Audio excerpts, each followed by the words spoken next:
నరేంద్ర మోడీ ప్రభుత్వం పార్లమెంట్లో కనీసం చర్చ లేకుండా దొంగచాటుగా కార్మిక వ్యతిరేక లేబర్ కోడ్లను ఆమోదం చేసి కార్మిక వ్యతిరేక చర్యలను చేపట్టిన రోజుగా ఇవాళ అంటే సెప్టెంబర్ 22ని బ్లాక్ డేగా చేయాలని చెప్పేసి దేశవ్యాప్తంగా కార్మిక సంఘాలన్నీ పిలుపునిచ్చినాయి.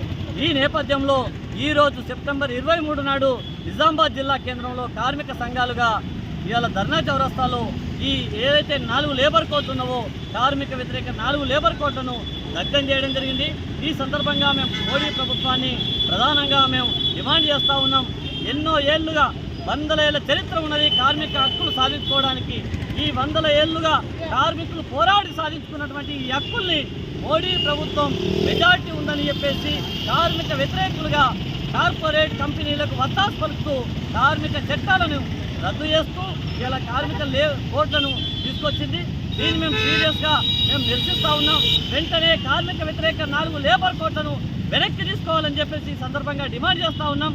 అదేవిధంగా బీజేపీ పాలిత రాష్ట్రాలు కాకుండా మిగతా రాష్ట్రాలు ఏవైతే ఉన్నాయో వీటిని అమలు చేయొద్దని చెప్పేసి ఈ సందర్భంగా మేము కోరుతా ఉన్నాం.